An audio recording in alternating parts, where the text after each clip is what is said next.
Hi, everyone. I'm Emily Lazar, President and Chief Mastering Engineer at the Lodge in New York and a trustee of the Recording Academy. I'm here today to talk a little bit about immersive audio, Dolby Atmos, and the exciting possibilities they bring to both new recordings and those by legacy artists and their catalogs. I've worked in immersive formats on a bunch of albums, including the most recent release by multi-Grammy winner Jacob Collier, who you'll hear from a little later. I was also incredibly fortunate to get to create Atmos masters for iconic artists like the Rolling Stones and the Beatles. I'm thrilled to be here today to walk you through some of the basics with a little help from some of my incredibly knowledgeable friends.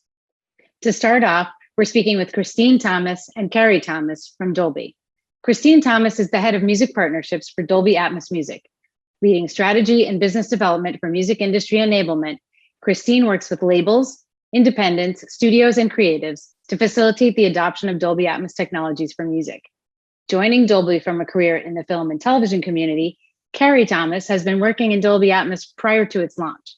In 2017, he turned his focus to Dolby Atmos for music and works closely with the industry to help provide the tools and resources needed to succeed. Welcome, Christine and Ceri, and thank you so much for being here. So happy to be here with you. Yeah, well, we're very happy to have you and grateful that you're taking the time out of your very busy schedule. So I have a question for you that everyone wants to know. What the heck is Atmos? It's a really great question.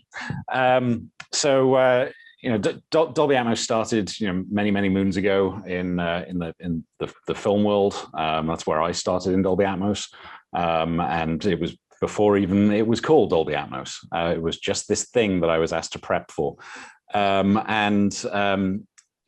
basically what Atmos is the translation format. So you put sounds into a location, and it's going to translate that into the consumer environment in the best way possible. So if you're on a soundbar or headphones or in a movie theater, the same mix will translate across all of those outlets. So it's translation format more than anything. Why is it really exciting, for music? Because it's about power. It's about giving the creatives power over their art, really allowing themselves to express all that they dreamed when they imagined their music, their mix, whatever piece of the ecosystem they participate in from the beginning. And really just unleashing that power with the tools and having absolute confidence that it will in fact deliver all the way through that ecosystem to the consumer as they intended it, as Ceri suggested. So it's more than translation. It's the realization and the promise of that creative intent being fully and completely realized wherever you are, in whatever environment you are in, on whatever device you are listening on. So can you talk a little bit about the creative environments that certain mixers have already created that people are going gaga for? I can speak to it because I know it and love it and I work in it, but for the normal consumer consuming this stuff, what's so exciting? I think it's exciting that you can feel as if you're in the music, actually there with the creative in the studio, in the concert space, in the performance hall, in their bedroom, if that's where they're working, wherever it is that they're riffing and dreaming and humming and breathing and singing and strumming and actually you're actually there with them in that space. And it does allow for this incredible intimacy and deeper connection. And the result is that you have a truly emotive response, which is what's so fundamental about music, right? It's absolutely integral to the way that we eat and breathe and live and move through our day. Absolutely. And I think that's, for me personally, as somebody who's working in the format, I think what I find kind of cool is that in working, I've done things that are more in the live space. I just did this wonderful Sharon Van Etten thing that just came out. And I've also done amazing records with Jacob Collier that he's working on right now, that and he has a very intense amount of tracks happening, not like a live experience at all. And then I've also worked on things like the Beatles and the Rolling Stones, which is like these iconic pieces of art that we all know really well. And it's given me the opportunity to kind of find some intimacy and some places within the music. Yeah. All of these things being things that I've worked on in stereo that I didn't, didn't have before. So that was kind of, to me, super exciting. So I think the translation for the normal human who's listening and consuming is that it's just going to feel like that one step closer. It's incredible for catalog music. It's incredible for what was, again, unwrapping it, if you will, removing the constraints and reimagining it, realizing the potential of it. All of those opportunities are certainly there for pre-existing music, but we haven't talked about new music. And when you talk about Jacob Collier, and again, really needing to have no constraints, right? Allowing for the full force of whatever it is that he wants to deliver. I think a misnomer is that this might be more relevant for particular genres, or it might be more relevant for, again, catalog music. It's not so at all. People are starting to compose with Atmos in mind, understanding again, I have all of this capability that I have never had before. How then can I use that? How then can I leverage that if I wanted to place this sonic element in this given space and then do nothing with it, hold it completely still, or move it all about the room, whatever it is that they're dreaming. And then in terms of genres, again, that's fundamental, right? This is relevant for classical and country and certainly classic rock and certainly hip hop. So it's really exciting to just see how everyone is using it. One of the things that I enjoy, because I'm at the end of the Atmos chain as a mastering engineer, we also mix at the Lodge, but we I'm known for my mastering, and by being in that position, I'm able to actually see how creative the mixes are and how different they are from one mixer to another. Similarly, that they're different in the stereo world. No mixer mixes the same way, and that's kind of like the joy of hearing new music and finding new things and all the inventions that mixers and producers put into these albums. So the cool thing for me has been being able to kind of contrast and compare and see what things work for what environment and what people are trying to create and how and just it's super creative and super cool, and I love to see people kind of breaking rules and breaking boundaries and being inventive with all of this, because what else should you be doing with technology if not that?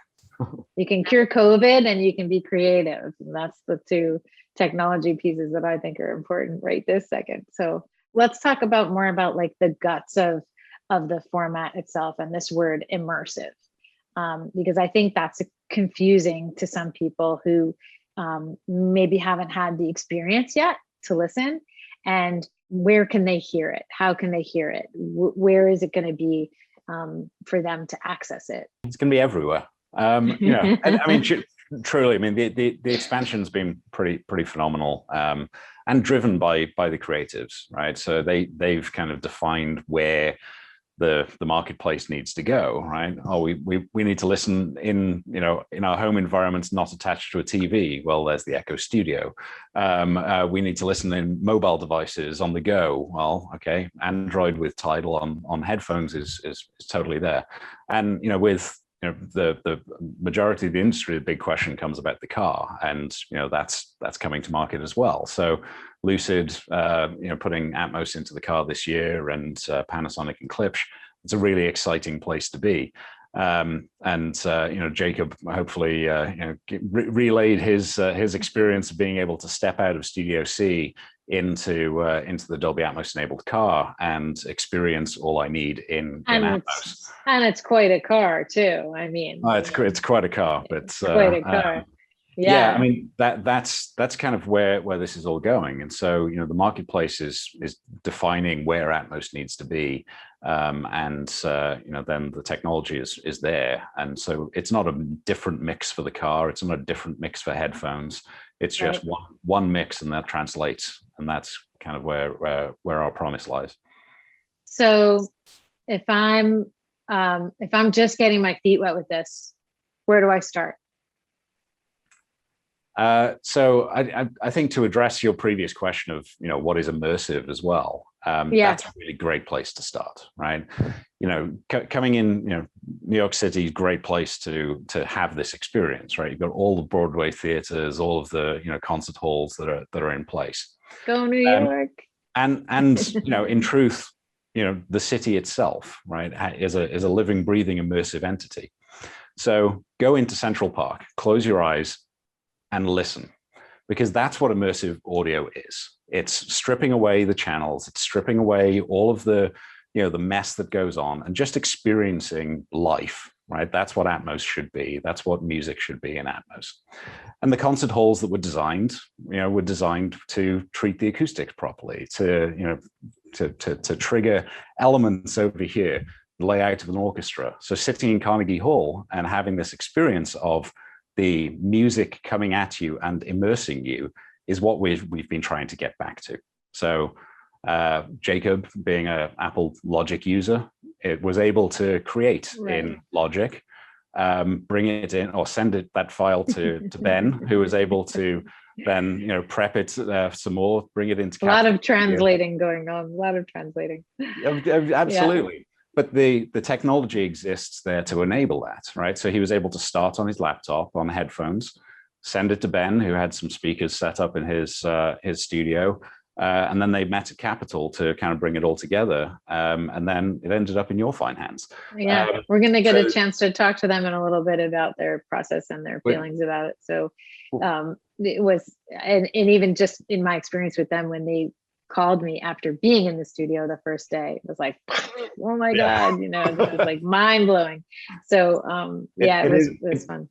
It can be like drinking from a fire hose, absolutely, but it can also be really simple. So okay, so let's pretend that I've never heard of Pro Tools, Nuendo, any of these things, and I'm a normal human listening to music and enjoying music, and I see that the football game is being broadcast in Atmos, and I see things on my TV, and I see the logo in places, and how do I know, because then there's other things out there that can be kind of confusing. Maybe it says HD, or it says this, or it says that.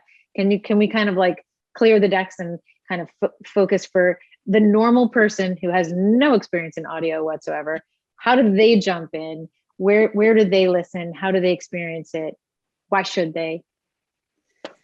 They should, because honestly, it's going to change your life. I mean, you listen in immersive, you listen in Dolby Atmos, to be quite specific, you feel it. You feel it. You feel it in the room. You know that you're having a next level experience. It creates this incredible, again, emotive response in you. And when if you don't have it, disable it, can't listen to it again, it's kind of ruined you, right? I mean, you have this experience and you're wanting for it.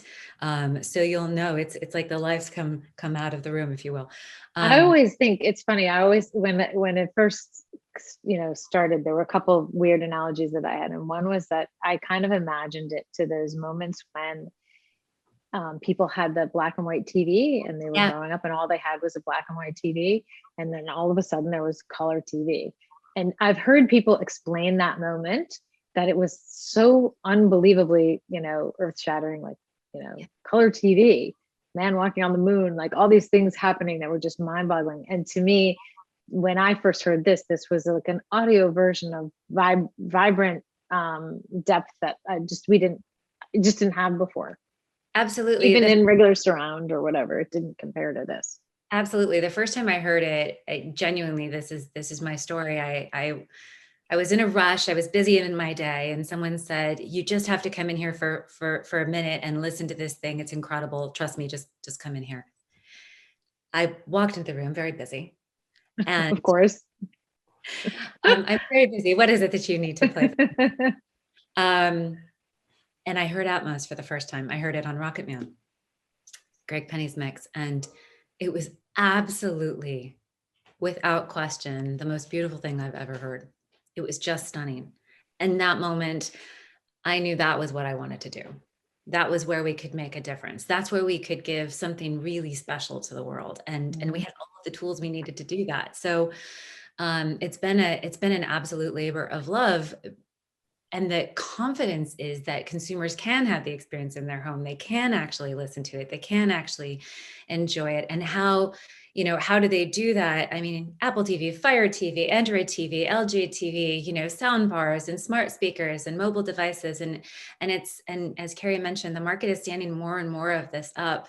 Really every week we're learning about new opportunities to listen to Atmos music. So there are almost 1 billion devices. We're nearing the ability to be able to say that number soon here, that will deliver an Atmos music experience. Yeah. Now the format it could be streaming, it could be Blu-ray, it could be, any number of opportunities in terms of the file format, but that's the current labor of love, right? Area of focus. But you can have these experiences from a device perspective. Absolutely. And that ecosystem is just growing. So, okay, I work at a record label, and I'm not the most technically charged, but I'm way about music, and I have artists that I'm advising, and I want them to do stuff and be on the cutting edge. How do I begin? What do I do? Well, Christine? I can't answer. No, it's actually not a complicated response. I mean, the great news is, it depends on where you are in it, right? Like, is your role, are you a creative? Are you a producer or a mixer or an artist? Are you a label executive, et cetera? So where do you want to hear it? Again, there are, literally hundreds of millions of opportunities to listen to it from a consumer perspective. Where do you want to go to make it and learn more about it? I mean, our web pages are robust and becoming more and more so. Our partners are robust. So it's, certainly from Pro Tools to Nuendo to Pure Mix to Logic to Ableton, and those continue to scale and deepen. And then I think the other question is, so, hit us up again and take a look, but the tools are real and in market and available and easy to access. So I like to joke is 1-800 call Ceri, but that is not the right answer. It's also not 1-800 call Emily either. No, absolutely not. Well, I just have a little, I guess this is a specific question about what you're sensing in the industry and what you're feeling as a kind of best practice as far as you're going in to record an album. Mm-hmm. Should you be thinking about your creating what you here's the softball coming in. Look, I mean, the earlier you can think about the delivery format, the better, right? Because if you're going into a studio to record your record, you may put extra mics in, you may, create a lot wider sessions, give yourself more separation, and then as you're thinking about, kind of going into the mix process, then, Nick and Steve will definitely have more to say on this regard, but the more separation that you have, that you can give to the mix engineer, the better opportunities they have to explore what the sonic potential of the track is.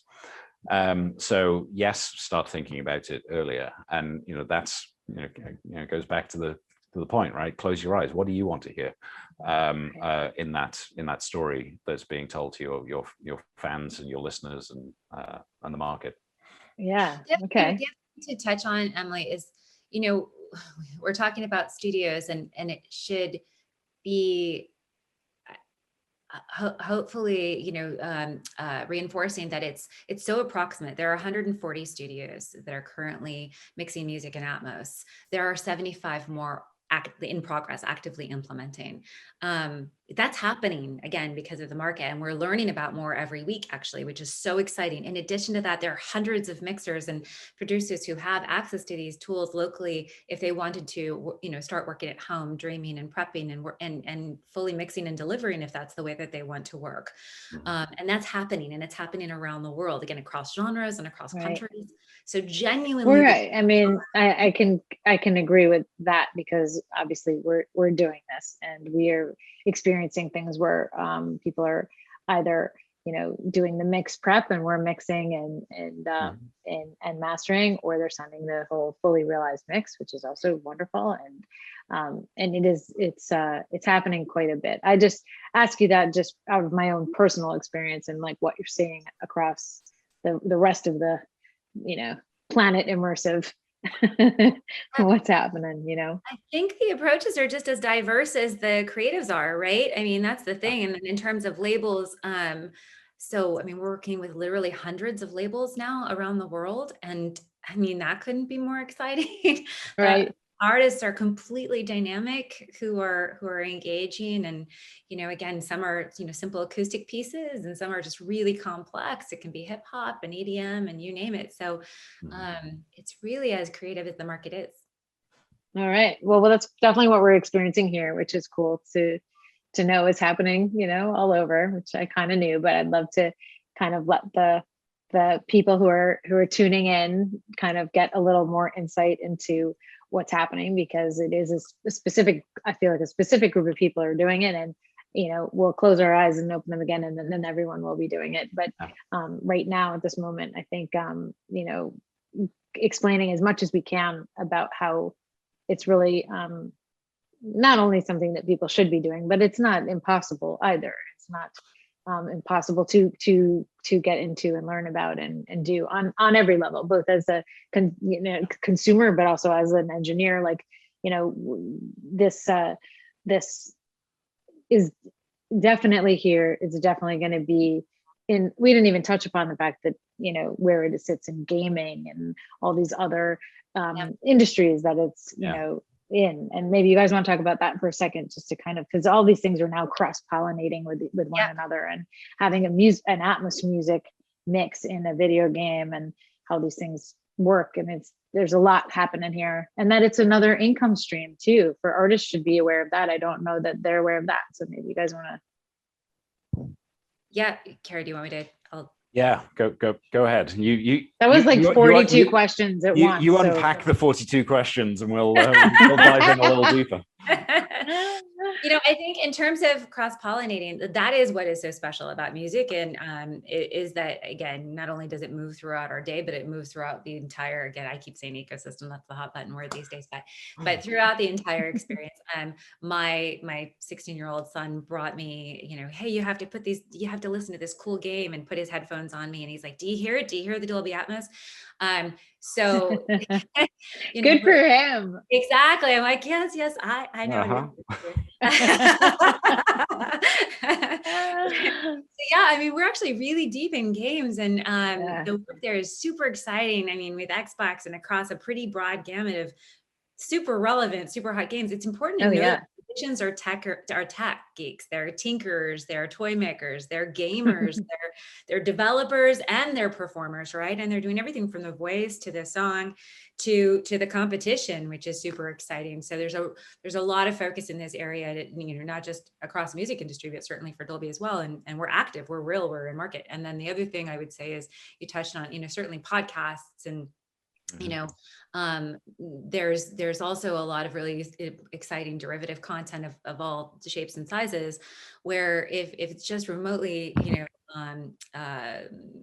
I would say intrinsic to the musical experience, then I say remotely intrinsic, but it is, because all of these aspects are fundamental to how we tell our stories, and the stories that music tells is one way to look at it, but that every story includes a musical aspect to it as well. And it's important to think about soundtracks and, again, the music of our lives.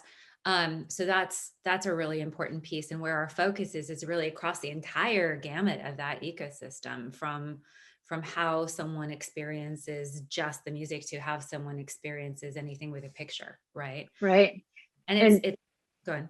I mean, I think it's important for, people on the business and that side to understand that by having those Atmos mixes of your music, it becomes that much easier for you to be attractive to one of those placements.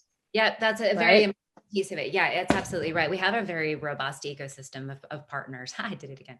But it is, and it's anyone, it's everyone from what people may know us for traditionally, let's say the AVR, the speaker system, right? And that's how people may have been thinking of us. Again, I've touched on, not just mobile devices, but televisions and so on. But in the gaming systems, right? As I mentioned, and beyond. So it's important to know that, those partners are leveraging what they feel is a premium format opportunity to share with consumers. The music industry then has the opportunity to take advantage of that as well, right? If you're creating and delivering a premium experience, and again, this is defined by Yeah. the device Yeah. owners, right? And by the streaming services as well as the content owners. So if you're creating a premium experience, then you have an opportunity to leverage that in your business, right? And for some service Absolutely. OEMs, they may deliver that with ubiquity, and that's wonderful. Everyone can enjoy a premium experience. That's fantastic. For others, they may deliver it as a tier or a buy-in, an opt-in and additive feature, and that's also wonderful. We want it to be accessible for everyone, and we want it to serve their business as they see fit. So again, it's really about power and what the creatives can do to leverage that power. Right. Are there any little wonderful news items you can share with us that are happening right now that maybe this audience wouldn't be aware of, or anything fantastic that you want to share about this? Because we're going to go in as soon as we get rid of you two, we're going to jump into like the real creative nitty gritty on mixing and then have a chat. I mean, I think, from my perspective, I mean, the exciting things, the things that are already happening, right? So, I mentioned the car, right? That's hugely exciting. It's a great one. And I got the opportunity a few weeks ago to take the car up to Ryan Ulyatt. Can we say which kind of car this is? It's very exciting to me. Let's just preface it a little bit. So we're super excited about the cars that have the solutions have already been announced. We're very excited about Panasonic. We're very excited about Klipsch. We're very excited about the Lucid announcement, and we are thrilled that car is coming to market shortly. So I've been in it. It's absolutely delicious. I could not be more proud. There are also number of exciting things coming down the foray. So please, let's keep our eyes on the news, if you will. I got the opportunity to drive this vehicle up to Ryan Ulyatt's studio in Topanga Canyon. And so Ryan was Tom Petty's close engineer for a good number of years. And during COVID, he outfitted his studio for Dolby Atmos, and beautiful ATC room in his backyard, and which is a pretty magical experience to sit in your own right. But we were able to take Wildflowers and all the rest and play it for him in this car. And it was a great day anyway. I'd played it for Steve earlier on in the day, but also then sitting in Topanga Canyon with Ryan, having this experience. And there's a fantastic quote that I'm absolutely going to butcher, but he said that Tom Petty would have been gobsmacked. And sent a glorious note, saying this is a spiritual experience to Adra Petty, who's obviously Tom's daughter. But that to me is really exciting, and being able to have somebody who's got this studio 50 yards away from where we were sat, and him get really excited and call his wife out to force her to sit in the car and listen to, It's Good to Be King, and her not want to get out, wanted to listen to more. These are folks that have spent years living with, this great catalog of content, and being able to, frankly, blow them away and have a spiritual experience is really awesome. And now we can get to hear that on Tidal, on my LG TV, and Sonos Arc at home. So it's that kind of expansion of the marketplace, and the evolution of being able to get high quality playback and in the home environment, and to explore these classic albums and new releases, that is truly what I'm really excited about. Thank you for sharing that story. That was, I think we can kind of like even all hear it in our heads, what was going on in there. And I just want to point out that one of the coolest parts of that is probably something that no one is thinking about, but I, as a mastering engineer, I'm thinking about, an electric vehicle is silent.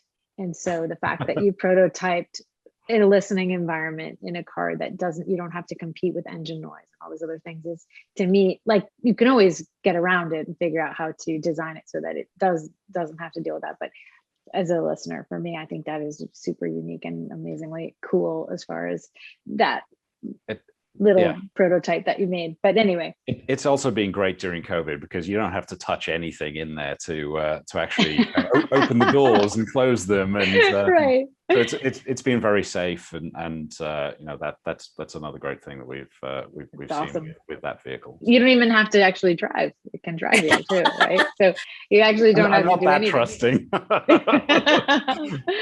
Why not? I'm telling you, I don't sanction that. Well, anyway, it was so awesome to get to talk with you guys about this because, you know, I'm always busy working and you guys are always busy, you know, making it so that we can all do this awesome work. And so it's really been a pleasure for me to get to hear this stuff from your angle. And I think what's really unique and nice is that I'm usually not the moderator or the question asker. I'm usually the answerer. And it's interesting that, you know, all of the same things that I would say and that I think, or you guys are mimicking back, which is nice to hear because sometimes I feel like there is a disconnect between the creators and the consumers. And so it's kind of like Atmos could bridge that gap in a way that's really unique in its ecosystem because it actually does allow you to get inside. And I think that being in that position is very inspiring to the listener and the creator alike. And that's kind of unique, I think. So I love hearing you say that. Thank you. It's a sincere pleasure to work with you and to work with the creative industry. We love it. And we very much appreciate you having us here. Well, we appreciate you creating really cool stuff for us to work with. So it's all around. Anyway, thank you so much for joining us. And I will see you on the flip side when there's even more great things to announce and we can talk about stuff even further. Okay. Yes. Thanks, Emily. Thank you. Thanks, Emily. Next up, I'm joined by Nick Reeves, Steve Jenowick, and Chris Allgood. Nick is a staff engineer for Capitol Studios in Hollywood, where he works on a wide variety of projects and in different capacities, everything from mixing a film score, front of house for a live performance, or recording an album. He's worked extensively mixing music in Dolby Atmos for artists including Pearl Jam and Coldplay. Steve is a Grammy-nominated recording engineer with 30 years of experience, both as a studio and live recording and mix engineer. He's worked at legendary recording studios around the world, such as Capitol Studios, United Recording, Village Recorders in LA, Abbey Road Studios in London, and La Fabrique in France. He's done Dolby Atmos mixes for dozens of artists on albums on both new and classic. His Atmos credits include mixes of REM, LL Cool J, Carrie Underwood, John Coltrane, and Miles Davis, and so on and so on and so on. And last but not least is Chris Holden. He's a Grammy-nominated mastering and mix engineer who's worked with me at the Lodge on a bunch of award-winning albums since 2012. Hi guys, how are you? It's great to see you. Thank you so much for joining us to talk about immersive audio and Dolby Atmos. And you guys are the experts in the field right now. And we're really grateful to have you here to discuss. I'll throw out some questions. Anyone can jump in and answer, and everyone can answer. However we wanna go for it, go for it. So let's start with this really easy one. When you're mixing in Atmos and you start to approach the process, how is it different for you mentally? And then how is it different for you actually doing the work? So I guess I'll go first because I'm the old guy, right, Nick? So I think, I guess there's two ways to answer that. If I'm mixing something that's already been mixed in stereo, then the idea is to kind of not necessarily match the original stereo mix, but at least match the feel and the vibe of the original stereo mix. So I'll probably spend a lot of time in stereo, just trying to match that mix and getting my relative balances the same. And then at some point, I'll just put that stereo aside and start spreading stuff out through the room. And when you do that, you have to rebalance. So there's different things you do there. If I'm mixing something that for instance, I mixed in stereo, then I don't have to go through that process. I can dig right in and just start moving stuff around the room and having some fun. So I guess to at the start, I kind of have to come up with a concept in my head about what my Atmos mix is going to be. If it's an orchestral piece, am I sitting in front of the conductor, for instance, and rapping this around me? If it's a more of a pop thing, is this a song that lends itself to lots of movement and moving around? You know, so it's really dependent on the song you're mixing as to how much you use the Atmos system, how crazy you get with it. It's really fun to get really crazy with it, but it's also, you know, we also have to keep in mind that we're mixing music, not an Atmos demo. So you want to make sure that it's listenable as a piece of music also. Yeah, I mean, I always say that for me in this format, I tend as a listener to gravitate more to the pieces that have put me inside the track in a very kind of expanded realistic way and not a nauseating way, kind of like a mind expanding way as opposed to a roller coaster way. Although that's just me as a listener. I definitely am down for making whatever kind of crazy Atmos mix somebody wants to make. We're always happy to jump in and help. So, but that being said, it's the way I like to experience it the best. But what about you, Nick? Do you have a specific process you follow? I mean, it's very similar to Steve's. It's a, you know, kind of a workflow that we've worked together on quite a bit. But I mean, for me, I almost exclusively mix material that's already been mixed. And so what I'm working on is stereo stems. And so the first thing I do is really kind of a compositional analysis, you know, like listen to the song, figure out what elements in the composition are already kind of telling the story that is becoming the roadmap to my immersive mix. So there's quite a bit of like, you know, movement oriented sound devices that we use a lot, stingers and risers. If a particular part of a song has a lot of stereo information in it, you know, I at that point take that cue. You know, the original mixer maximized the stage that they had, and so that for me kind of gives me a little bit of a license to maximize the stage I have, which is now much larger. So right. So really where I start is just kind of figure out where there's already space and movement in the composition, and then also just kind of what is the energy of the story. You know, a singer-songwriter piece is very different than like an EDM track, and they both offer me all types of different opportunities to use immersive audio to serve that narrative. You know, so trying to keep in mind that, you know, the format and the mix are only as useful as they are serving the original composition and vision. I just try and key into those aspects of the mix and go from there, which is really something I hadn't really explored before, like mixing in stereo necessarily. I'm always kind of focusing on the craft of creating the mix. And now that the mix kind of already exists, I get to really kind of dive into what it is about the different components that work and make the song cool. And how can I bring that into the three-dimensional space? Right. We can, you know, Chris and I work together a lot on these projects, and you know, we have very similar, you know, approaches on both of those ends. But I also say, like, okay, this is your mix on drugs, you know, like, and that's kind of like the effect of Atmos in some regards, you know, in a good way, not a bad moment, but yeah. So we always say we want to be bigger, stronger, faster. Exactly. So Chris, what do you think? What do you add to that? There's this movie called Step Brothers, and John C. Reilly's character and Will Ferrell's characters, they make bunk beds, and then they the quote is, "Oh, look, we have so much room for activities now," because they move their beds on top of each other, and that's kind of like an Atmos mix. You now have so much room for activities because you have so much more, you know, real estate to kind of like put things. So it's kind of cool to like to not just be limited to left and right, and you can kind of really, you know, put things really like in front and then really like behind, on top, to the side. You know, it's it allows for a lot more clarity sometimes than more you would fun expect. stuff.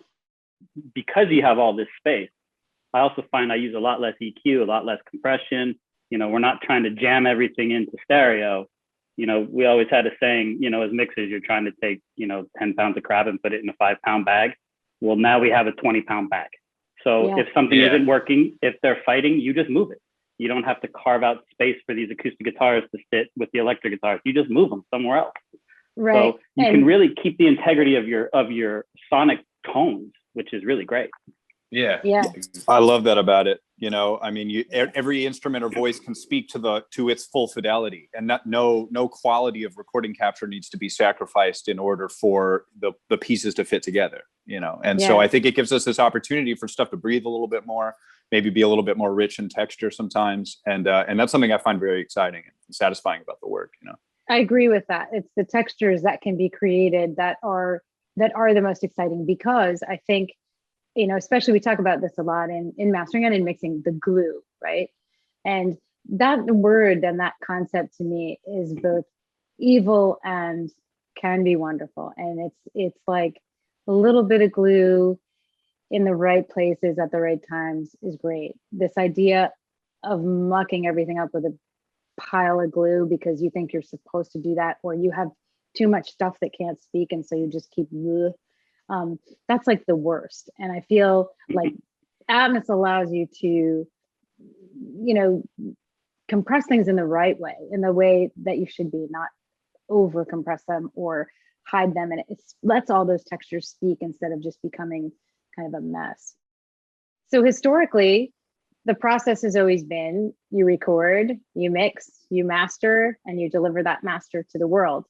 In Atmos, do you think it's important to follow the same process and the same steps and go from mixing to mastering? And you know, and as this format is forming, you know, we know that we're mastering, obviously, and we're doing it.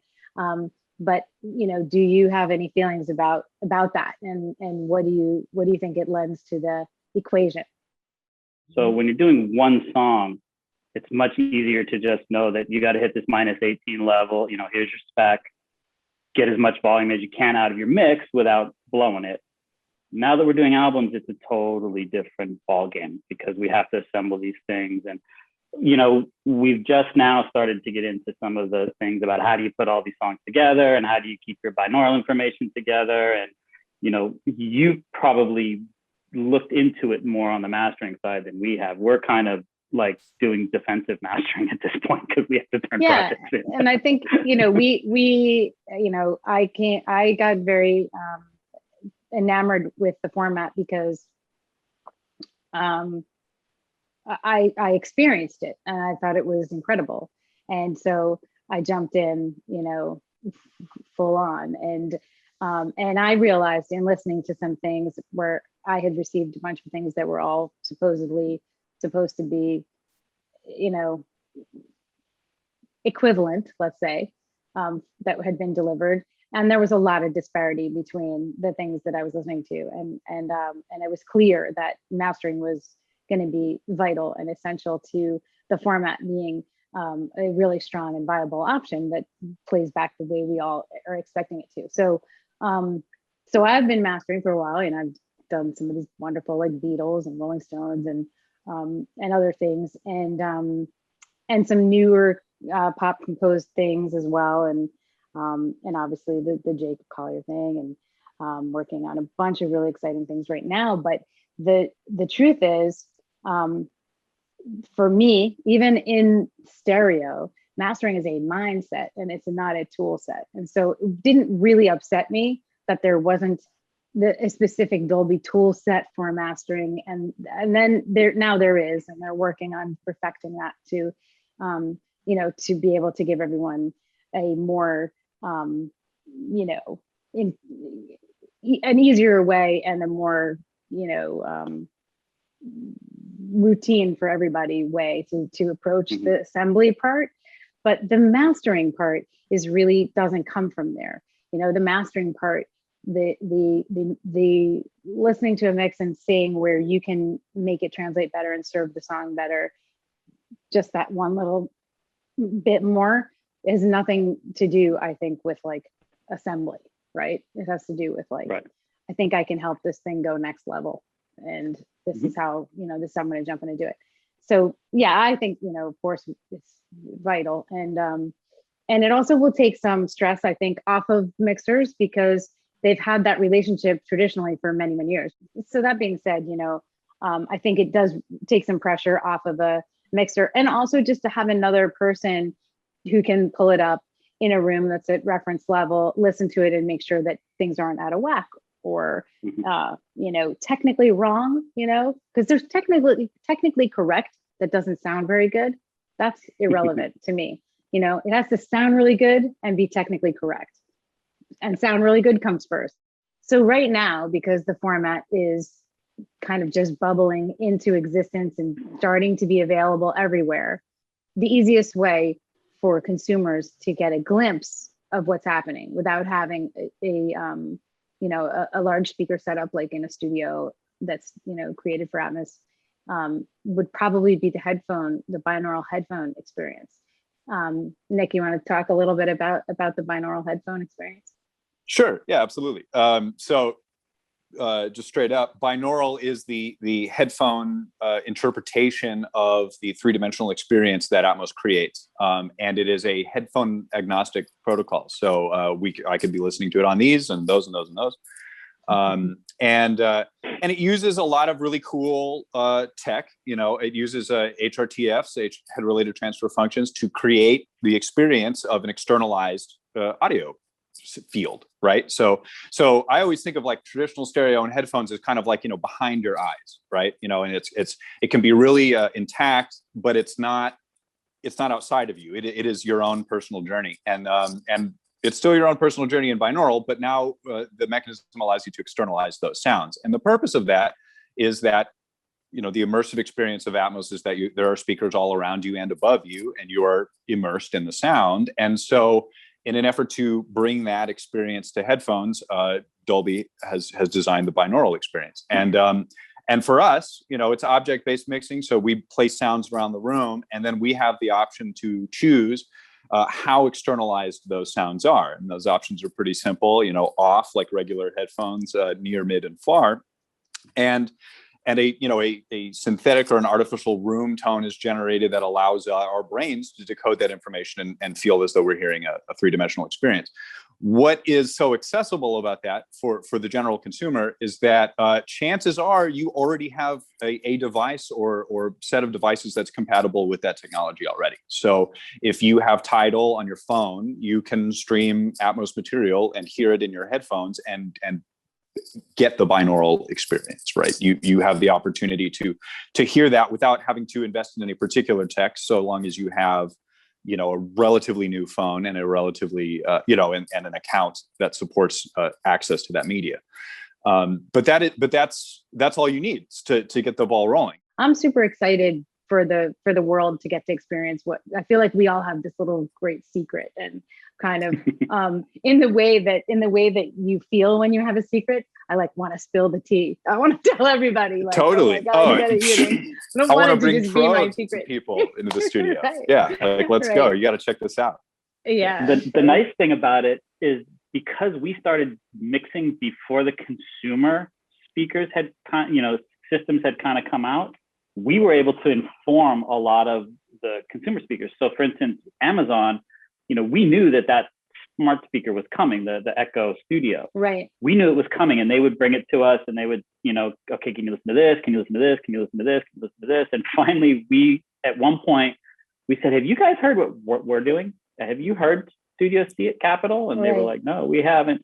And we brought them in. I think Nick was there too. We brought them in, sat them down, and played the LL Cool J thing. And we went, hit the button, and their eyes bugged out. And we were like, that's what you have to be able to play back. And they were like, okay, now we get it. Right.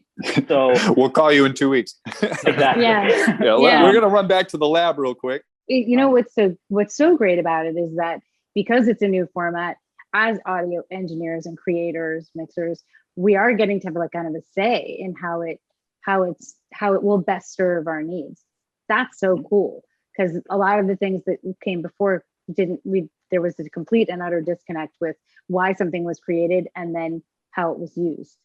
It's awesome. And actually, every artist that comes through my studio when we're doing something in stereo gets the Emily Atmos moment where I would say, have you heard any Atmos yet? Are you thinking of doing this in Atmos? Because my God, what we could do. We could talk about this for hours. I think I could anyway, because I'm telling you, when I say I'm viscerally excited about it, I am. And I know I've actually had some clients in the studio right before COVID, literally like jumping up and down in excitement when listening back. And to me, that's why I do what I do. It's like to watch that kind of moment happen where it is like having a baby. Atmos is like having like quadruplets. Stereo is like having a baby, and Atmos is like having quadruplets. So the excitement is like overwhelming. So I guess there's a couple of different ways that an artist could engage in making an Atmos version of something that they're doing. And let's say I'm an indie artist and I want to make an Atmos mix. Is there an option for me, or is it all going into really expensive, Capitol Studios? And is it inaccessible to me, or can I jump in right now in the middle of a pandemic? You can definitely jump in the middle of a pandemic. So, really all you need is a decent computer and the Dolby Atmos, software. It's the same tools. I'm running, when lockdown happened, I very quickly ended up with a 712 system in my living room here that I never expected to have. Even if you want to just get in and learn how the tools work, if you're a mixer and engineer, you can get in there with a pair of headphones and start moving objects around and see what they do. Obviously, the better playback system you have, probably the easier it is to mix, but you don't necessarily need, $750,000 worth of speakers and a room at Capitol. You can do it on a smaller scale. And there are things like Avid Play, where as an independent artist, you can actually release this to the streaming services. So you could release a song. It's absolutely available to everyone out there for you can get in for not a huge amount of money. And I'm going to add that moment, which is something that we offer to the whole indie world as mastering engineers, which is that.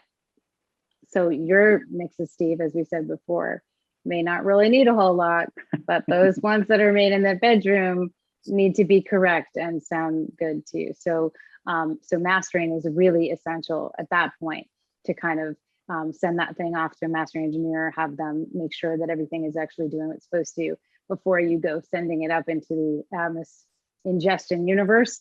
But so that is actually a good moment. I'm glad we touched on this, because that's where you can actually get some really qualified people to jump in and make sure that what you've done is what going to translate the way you're expecting it to, especially if you're only working on headphones and mixing on headphones, so that somebody has an opportunity to make sure that when it comes out of speakers, it's actually doing what you want it to do.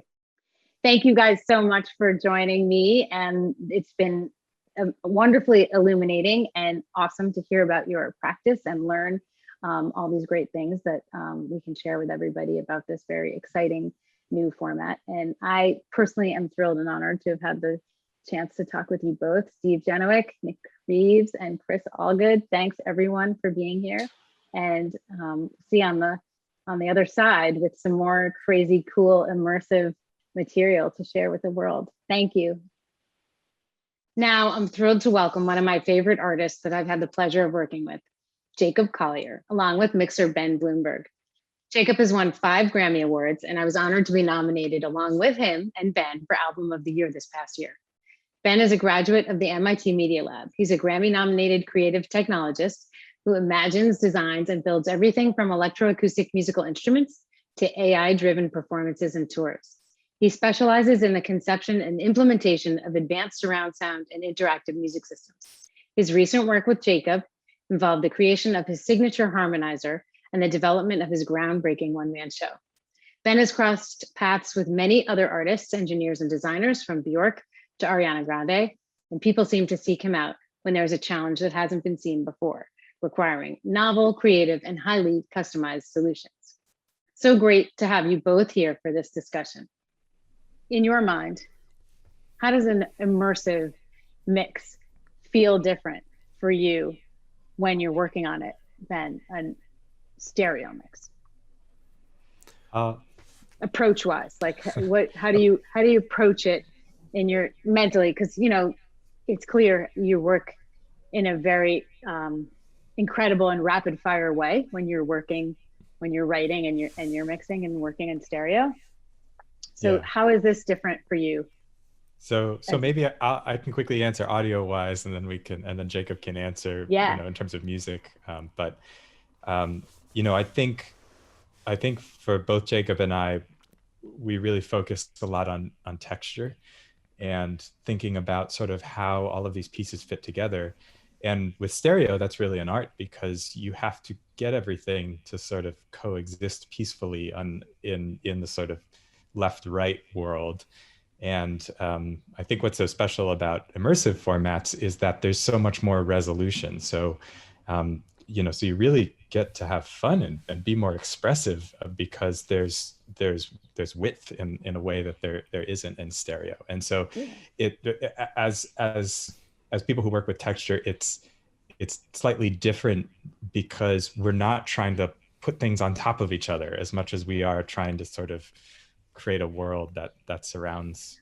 I always talk about that idea as like real estate, and you've just got tons of real estate, and you can build and decorate to your heart's content. And the thing about immersive that's so cool is you can really create an environment, a real environment because of the real estate that you have, and the fact that frequencies and colors and textures are not on top of one another, but working together from different angles. But so Jacob, tell me as an artist, like how you perceive it. I know you wear 52 hats, so sometimes it's hard for you to just think about it as an artist, right? But yeah, well, I suppose I've always thought of myself as a world creator in that kind of a way. I want to make a space for people to be in and to experience a multitude of different layers. And as somebody who works with many a different layer, as you say, having more real estate or having more dimension or having more resolution, as you said, Ben, which I really like that.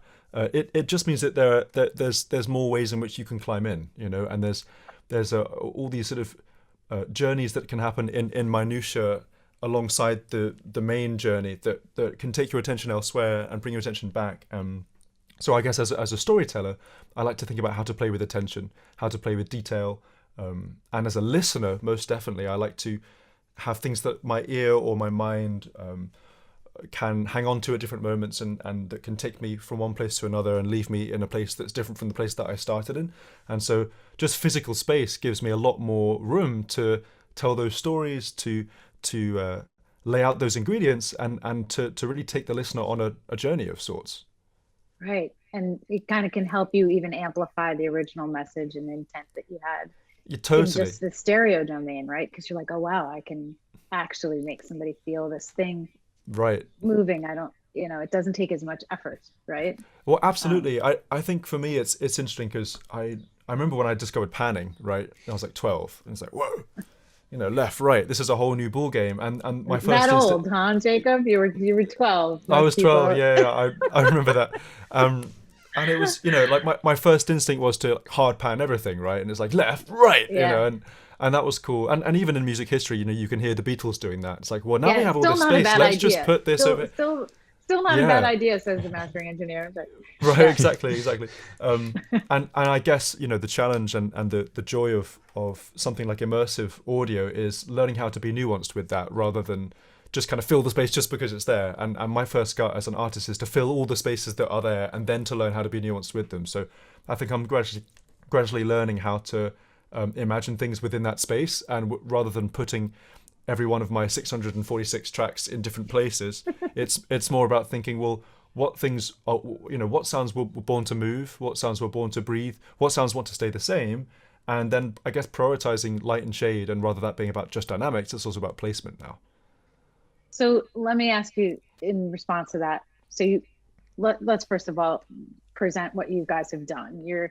You did the song All I Need in Atmos, and you're working on doing the entire album, right? And so that first moment when you first heard All I Need in Atmos, how did that go? Were you like, what was your feeling? Because I know what it feels like to me, like when I was working on the Beatles or the Stones or whatever, and then all of a sudden to have these things that I know so internally well in Atmos was a little mind blowing in a really great way, but really mind blowing to kind of digest. And again, I didn't write those songs. I just know them as a consumer of those songs so well. For you, I imagine after writing them and laying down all these tracks and composing it, and then having it be in stereo, and then all of a sudden in Atmos must have been interesting.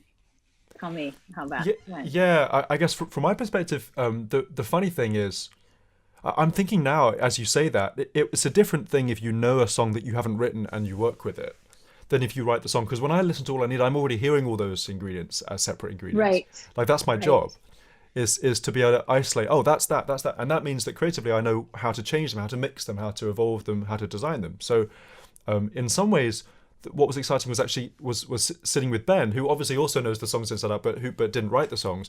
It's almost like having those conversations and saying, well, what would we prioritize from the outside as to what would be a good way into what the meat of their song is and what the song should feel like. And so I find that process is better collaboratively than it can be perhaps just on my own, where I get all of this freedom and I can just do whatever I want. But it's you need obviously some rules and some structure, young man. Exactly. So I guess I find all of the potential for it kind of mind blowing, but it's extraordinarily thrilling to have all of that room to play in. And I think what Ben and I found was that even having something move like this, just a little. Say if 0 is in front of you and 100 is behind you, which is not how these things are measured. If it was 52 to 48 and it was going just like that, even that can breathe a lot of life into a track that is used to being static or stagnant, more than going and going 360 and having things spiraling around you and all this stuff, which can be fun too. It's definitely can be fun, but I don't think for me the most impressive mixes in this immersive format are not the ones that are nauseating. They're the ones that are where I'm really feeling elements of the track and sitting inside, feeling like I'm sitting actually inside the music. For me, that's kind of like this weird, cool, and of course it's sweet spot. And of course I'm a mastering engineer, so I get off on these kinds of things in the first place. But in specific mixes, like when I listen to your mixes, when I'm working on them, they're like, okay, like how can I, in stereo, how can I make this thing just that much better? It's already amazing, of course, but there's little nuances and little parts of tracks that where I'm not even with how many tracks were in that song? 100 and what? 646 was all I need. Sorry. That's nauseating in and of itself, but I'll roll with it. So when I'm sitting there listening and trying to figure out exactly like which of those 600 tracks I think need to come to the forefront of the picture a little bit, I find that it's actually easier as a mastering engineer from the mastering perspective on Atmos for me to be able to find the spaces to pull each of those little things out. And I'm hearing it differently. I am hearing the layers that you've created and what created those layers, in a much more less glued way, but a much more vibrant way. So it is definitely interesting. I think consumers of your music in particular are going to be pretty blown away by it. Ben, did you find it challenging to work in Atmos? And you can be honest. I have sort of a long history of sort of taking on crazy surround formats. So this to me was a lot of fun. I think we got in the room and you sort of know the track, especially having been sort of, so intimately connected with it. It's sort of like you've got this big group of friends in the room and you're sort of like, oh, where's so-and-so? Like, where's so-and-so? Oh, like, like I know they're over here. And so like, we're trying to sort of, I don't know, I always say vibe chasing. It's sort of like, we want to put all the pieces in a place where everybody's having a good party together, and it's hard to place people behind you, right? Or like upper left, it's a little bit like but I also completely relate to what you said just about finding a way to feel inside the track. I think creating that space that doesn't just feel like a bunch of things are panned around, but actually feels like you're sitting inside like an environment or like a world is really complicated and hard, I'm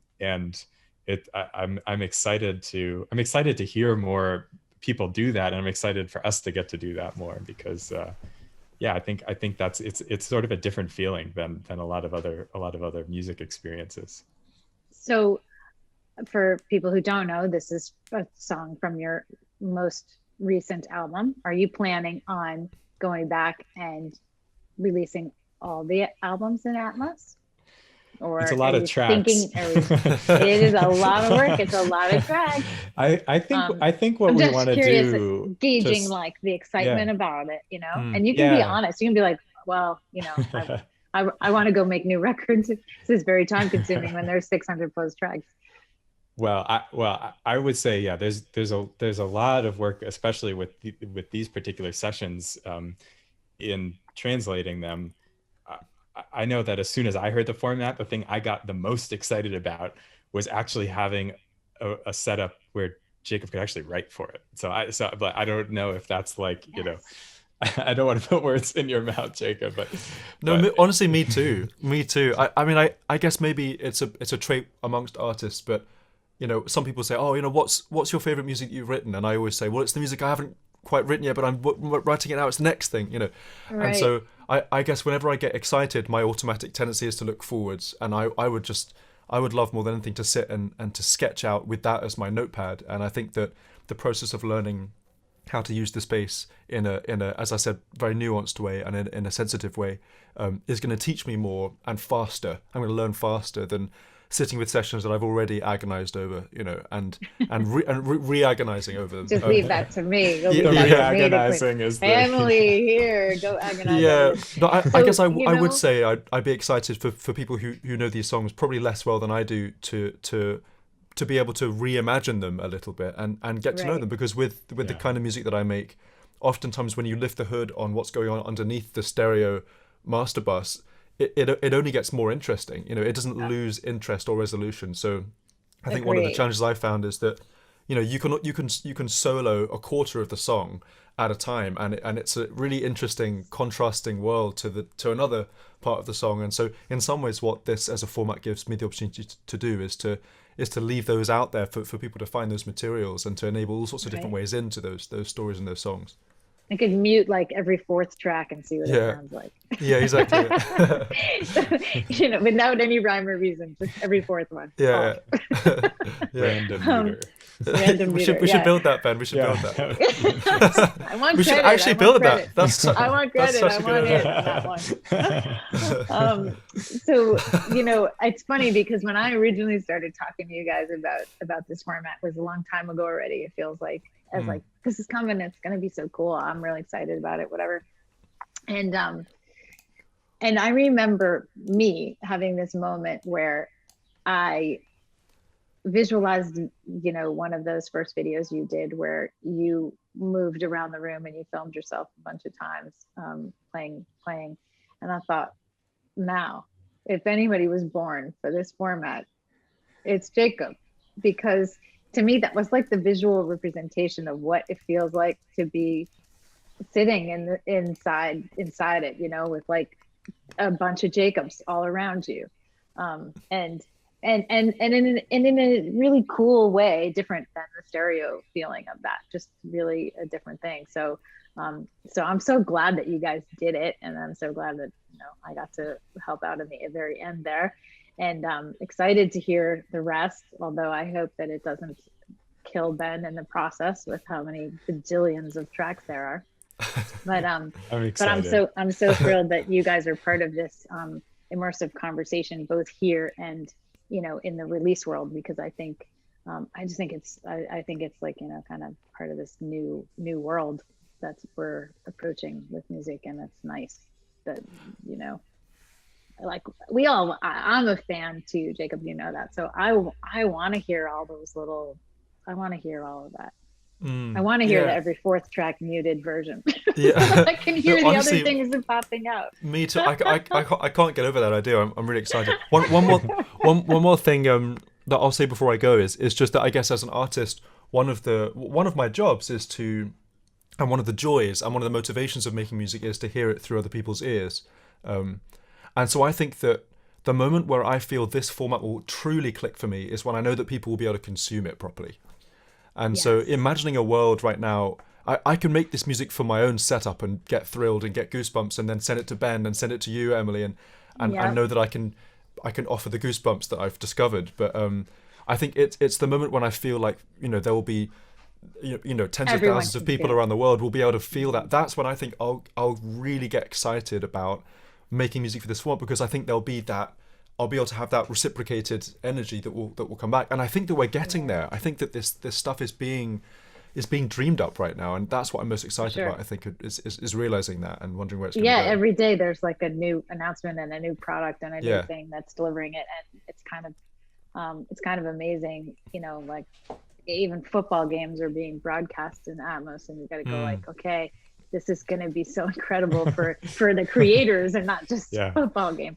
So I think it's thrilling. I can't thank you both enough for popping in and talking with me and with all of us who are watching, and explaining from a real true creator's place what this feels like, because I think a lot of people, as you said, haven't really experienced it yet, and they're not really sure what it's about or how to kind of engage. And I'm glad that you kind of made it clear that it's worth engaging on, and that you're digging it and you're doing it, and that's awesome. And so I thank you so much for coming. Thank you all for joining me on this Dolby Atmos adventure to discuss immersive audio and how we as creators and artists and consumers can all experience this amazing new format.